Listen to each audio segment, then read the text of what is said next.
ආයුබෝවන් උදෑසනක් සියලු දෙනාටම මම අද හම්බන්තොට ඉඳලා ඇඹිලිපිටියට යන ගමන් මේ ලස්සන වැවක් දැක්කා.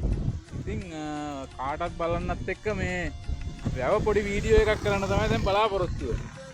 ඉතින් මේ වැවේ නම මෙතන ඉන්න මාමා කෙනෙක් එක්ක කතා කරා.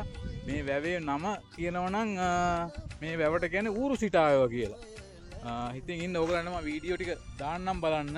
ලස්සන වැවක් මේක. ඔයාලට ඈතින් පේනව නේද වැව? මේ වැවේ නම ඌරු සිටා වැව. මේක තියෙන්නේ මොරකැටිය හන්දියත් සූර්යයවත් අතරේ. ඉතින් බලන්න ලස්සන විශාල වැවක් මේක මේ. පල්ලෙහාට යන්නත් නිකන් බයයි වගේ තරම්. නමුත් පල්ලෙහාට කියලා මම ඔයගලන්ට පොඩ්ඩක් වීඩියෝ කරන්නම්. ඉතින් විශාල ලස්සන වැවක්. මේ වැවත් එක්ක පොඩි කතාවක් තියෙනවා.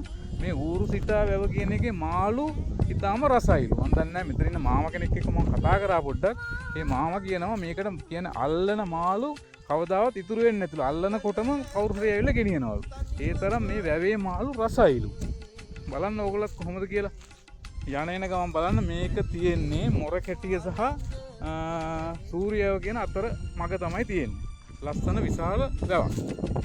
ස්තුතියි ඔයගොල්ලෝ.